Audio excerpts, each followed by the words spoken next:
नमस्कार दोस्तों, मैं आपका साथी रजत पाल आपके अपने परिवार टॉप 5 एमएस में आपका हार्दिक स्वागत करता हूं।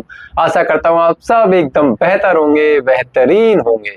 चलिए, अब हम बढ़ चुके हैं अपने नेक्स्ट चैप्टर जो कि है ग्लिम्पसेस ऑफ इंडिया। अब इसमें है क्या, इसमें हमारे 3 पार्ट दिए हैं। ग्लिम्पसेस ऑफ इंडिया में पहला है a baker from Goa, second है कुर्ग और थर्ड है टी फ्रॉम असम। तो या तो मैं इसको एक वीडियो में ही डाल दूंगा, वरना मैं हो सकता है अलग अलग तीनों पार्ट्स को आपको प्रोवाइड करा दूंगा, एक एक चैप्टर यानी एक एक पार्ट को अलग अलग तरह से। तो पहला हमारा जो टॉपिक है बेकर फ्रॉम गोवा, हम उसको पढ़ते हैं। अब इसमें लिखा भी है पेन पोर्ट्रेट है किसका, ट्रेडिशनल गोवन विलेज का, baker who still has an important place in the society. अब कह रहे हैं पेन पोर्ट्रेट यानी लिखा हुआ है किसके बारे में, एक ट्रेडिशनल गोवा के जो विलेज होते हैं, गोवा के विलेज के जो बेकर थे उनके बारे में, जो आज भी महत्वपूर्ण है हमारी सोसाइटी में।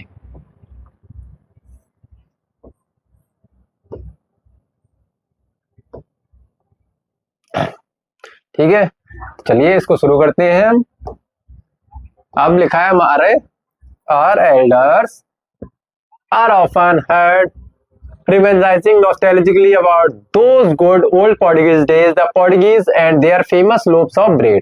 कह रहे हमारे जो बड़े बूढ़े थे, हमारे बुजुर्ग जो थे, वो अक्सर सुना करते थे या बातें हमने करते हुए सुना है किसके, नॉस्टैल्जिकली। नॉस्टैल्जिया होता है हमारी जो पुराने अतीत की जो यादें होती हैं उनके बारे में। तो कह रहे जो पोर्टुगीज के जो दिन थे, पुर्तगाल के समय की बात को कहते हुए हमने सुना है। कह रहे जो उस समय क्या होते थे, पुर्तगालियों के जो क्या होते थे, उनके जो फेमस लोव्स ऑफ ब्रेड यानी ब्रेड जो हुआ करते थे वो बहुत ज्यादा फेमस हुआ करते थे। Those eaters of loaves might have vanished but the makers are still there। कह रहे वो खाने वाले जो लोव्स के थे वो तो आज नहीं है, लेकिन जो मेकर्स हैं वो आज भी आज भी है।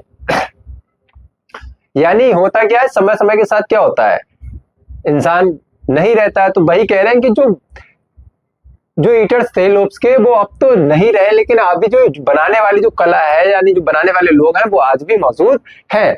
वे still have amongst us the mixers, the molders and those who bake it the loaves। अब कह रहे हैं हमारे बीच में आज भी है कौन से, जो मिक्सर यानी जो मिक्स करते थे, मोल्ड करते थे या बेक करते थे। मिक्स मीन जो आटा वगैरह लगाने का काम करते थे उसे मिक्सर्स, मोल्डर्स होते जो मोल्ड वगैरह बर्तन में क्या करते थे, एक सीप देकर उसमें रखते थे मोल्डर्स, और जो बेक करने का काम करते थे उसको सब यानी सभी लोग आज हैं। दोस्त is old time tested furnaces still exist. अब कह रहे हैं वो पुराने समय की अभी भी क्या है, फर्नेसेस मीन भट्टियां जो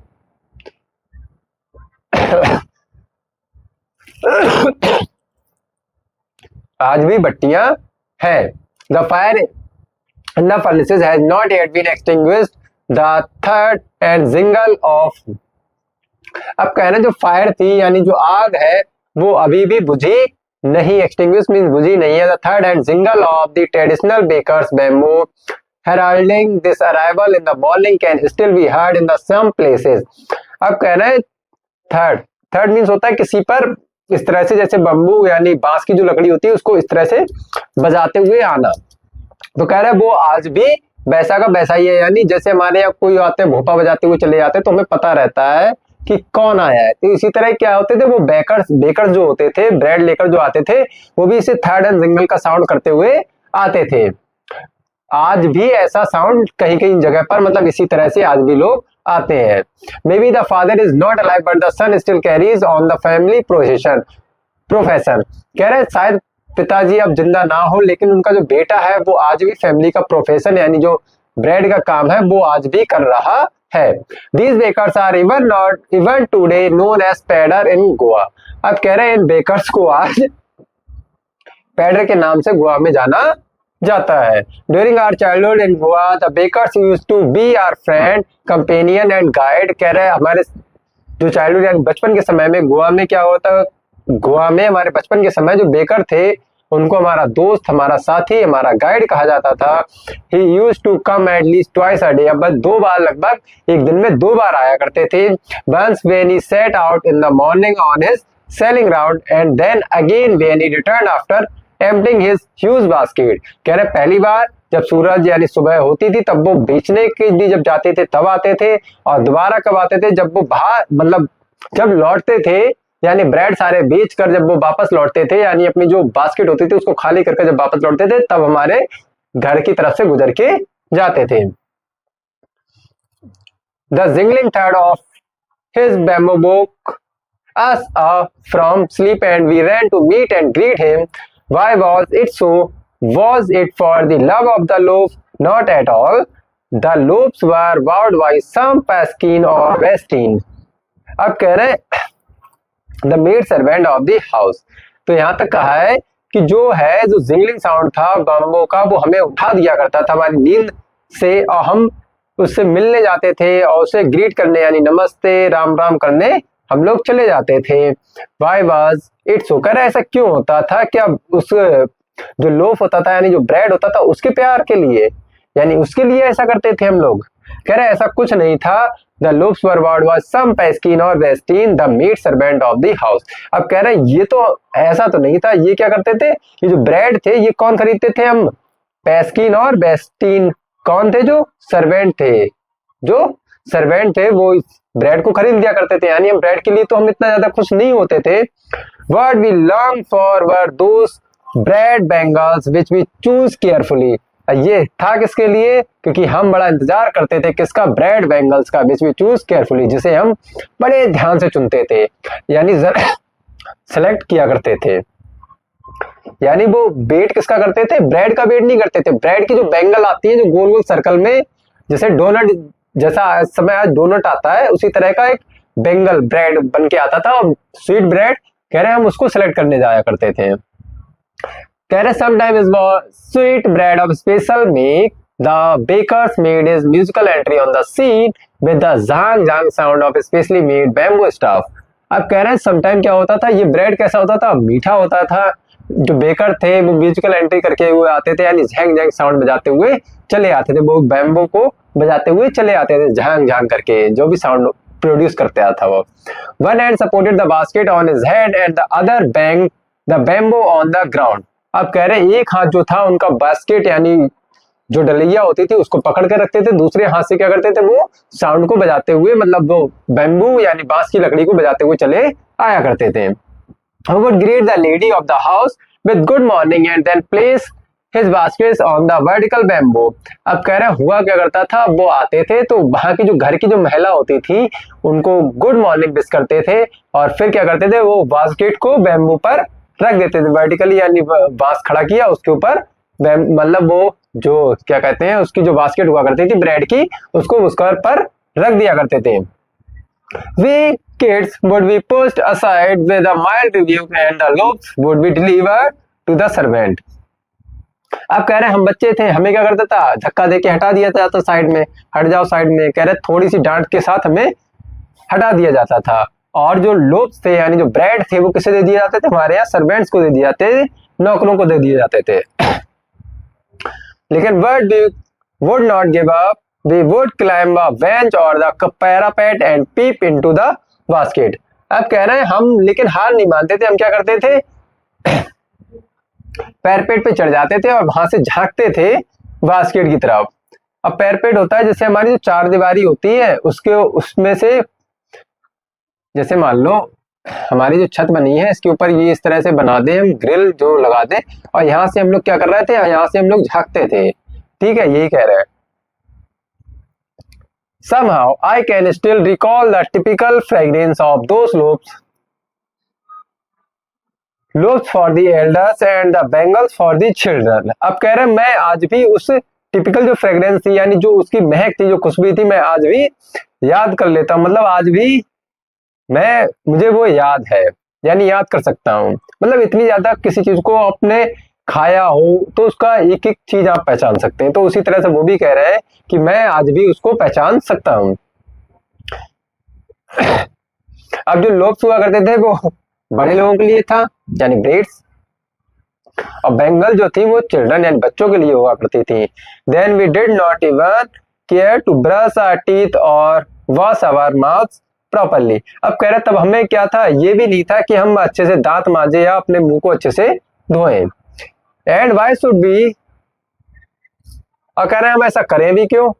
who would take the trouble of plucking the mango leaf for the toothbrush? कह रहे हैं कौन जाएगा, कौन मैंगो की पत्तियां तोड़ेगा और टूथब्रश करेगा? यानी बहुत समय पहले की बात हो रही है। सोचो उस समय हम लोग ने तो नीम से दातुन किया, अब ये मैंगो की लीफ यानी मैंगो की डंडी से ये टूथब्रश किया करते थे। और कह रहे हैं ऐसा जरूरी भी क्यों है? The tiger never brushed his teeth. कह रहे चीता भी तो कभी अपने दांतों को नहीं धोता है, नहीं कुल्ला करता है। Hot could wash and clean up everything so nicely after all. कह रहे हैं इन सबके बावजूद क्या होता है, जो गरम गरम चाय होती है वो हमारा पूरा साफ कर देती है, यानी दांतों को पूरी तरह से साफ कर देती है। फिर लिखा है marriage gifts are meaningless without the sweet bread known as the bol, just as a party or a feast loses its charm without bread. अब कह रहे हैं मैरिज गिफ्ट जो थे वो मीनिंगलेस थे, यानी उनका कोई औचित्य नहीं रह जाता था, उनका कोई मतलब नहीं होता था बिना किसी स्वीट ब्रेड के, जिसे वॉल के नाम से जानते थे। यानी मैरिज के लिए कौन सा ब्रेड है? वॉल। जैसे पार्टी और feast loses its charm without bread. कह रहे पार्टी और जो हमारे जो पार्टी वगैरह हुआ करती थी वो भी उतनी ज्यादा हसीन नहीं लगती थी बिना ब्रेड के, यानी ब्रेड के पार्टी भी बेरंग सी है, बेजान सी है। Not enough can be said to show how important a baker can be for village. कह रहा है ये कहना आसान नहीं होगा कि एक गांव के लिए एक बेकर्स का होना कितना ज्यादा महत्वपूर्ण है, और ये वास्तविकता है। आज अगर हम जन्मदिन देखें तो बिना केक का जन्मदिन बेरंग का है, तो ऐसा ही कहा है। मतलब सोचो बिना बेकरी से ही आता है केक, तो अब केक ही नहीं होगा तो जन्मदिन जैसा नहीं लगता है, तो वैसा ही है। The lady of the house must prepare sandwiches on the occasion of her daughter's engagement। अब कह रहे हैं जो घर की महिला हुआ करती थी वो एंगेजमेंट जब बेटी की हुआ करती थी तो उस पर भी क्या बनाती थी? ब्रेड बनाया करती थी, ब्रेड के सैंडविचेस बनाया करती थी। केक्स एंड वॉलिनास are a must Christmas as well as other festivals. अब केक्स और वॉलिनास आते थे किसके लिए? क्रिसमस के लिए और अदर त्योहार के लिए। Thus, the presence of the bakers furnaces in the blaze is absolutely essential। अब इसीलिए क्या था, जो बेकर्स का था, बेकर्स बहुत ज्यादा जरूरी हुआ करते थे हमारे गांव में। The baker or bread seller of those days had a peculiar dress known as the कवाई। अब कह रहे हैं कि उनकी स्पेशल ड्रेस हुआ करती थी जिसका नाम क्या था? कवाई। It was a single piece long frock reaching down to the knees। In our childhood, we saw bakers wearing a shirt and trousers which were shorter than full length ones and longer than half pants। Even today, anyone who wears a half pant which reaches just below the knees invites the comment that he is dressed like a pedder। अब कह रहे हैं कि जो उस समय के लोग जो ये काम करते थे वो क्या करते थे, एक ऊपर से नीचे तक की एक पूरी ड्रेस हुआ करती थी, जैसे हमारे किचन में जो शेफ लोग पहनते हैं उसी तरह मान लो। अरे अगर सही बात कही जाए तो लड़कियों की जैसे मिडी होती है, पूरी नीचे से लेकर हाथ तक आती है घुटनों तक, तो इतनी ही लगभग उनकी ड्रेस हुआ करती थी जो ये लोग पहनते थे। अब कह रहे हैं अगर कोई भी लोग अगर ऐसा अब मिल जाता है आज के समय में, कोई भी ड्रेस ऐसा पहना हुआ, तो हमें लगता है कि वो क्या है, वो पैडर की तरह ड्रेस पहना हुआ है। ठीक है। The baker usually collected his bills at the end of the month। Monthly accounts used to be recorded on some wall in pencil। Baking was indeed a profitable profession in the old days। अब कह रहे हैं bakers क्या करते थे, हमेशा क्या करते थे, महीने के महीने बिल कलेक्ट किया करते थे, यानी ब्रेड देते जा रहे हैं और महीने का महीना पैसा लेते थे। ठीक है। अब कह रहे हैं ये अपना जो मंथली अकाउंट था, ये बिल कहाँ पर अपना नोट करते थे? ये पेंसिल से अपनी दीवार पर नोट कर लिया करते थे। और बेकिंग जो था उस समय भी बहुत अच्छा प्रोफेशन था, यानी बहुत ही ज्यादा लाभदायक प्रोफेशन था, व्यापार था उन समय भी। The bakers and his family never starved. अब कह रहे वो कभी भी भूखे नहीं मरते थे, चाहे बेकर्स हो चाहे उसकी फैमिली परिवार हो। He his family and his servants always looked happy and prosperous. कह रहे हैं वह, उसका परिवार और उसके नौकर चाकर हमेशा क्या रखते थे? हैप्पी और प्रॉस्पेरस मीन्स समृद्ध हुआ करते थे, खुश और समृद्ध रहा करते थे। Their plump physique was an open testimony of this. अब कह रहे हैं इसका जीता जागता उदाहरण क्या था? उनका प्लम्प फिजिक, यानी मोटा ताजा शरीर, उनका बिल्कुल मोटा ताजा लालाजी वाला जो बैठे रहते हमारे दुकान पे, कह रहे हैं उसका ये जीता जाता उदाहरण हुआ करता था। Even today any person with a jackfruit like physical appearance is easily compare to a baker. कह रहे हैं आजकल जो कटहल जैसा जिसका अपीयरेंस होता है, जिसका कटहल जैसी जिसका शरीर हो जाता है, वो बिल्कुल वैसा ही लगता है जैसे पुराने समय में एक बेकर हुआ करता था। यानी देख रहे हैं प्रॉफिटेबल, कितना ज्यादा प्रॉफिटेबल बिजनेस है उस समय का भी। ठीक है, तो इतना ही है ये चैप्टर। ठीक है, तो मिलते हैं अपनी नेक्स्ट वीडियो में, तब तक के लिए नमस्कार, जय हिंद।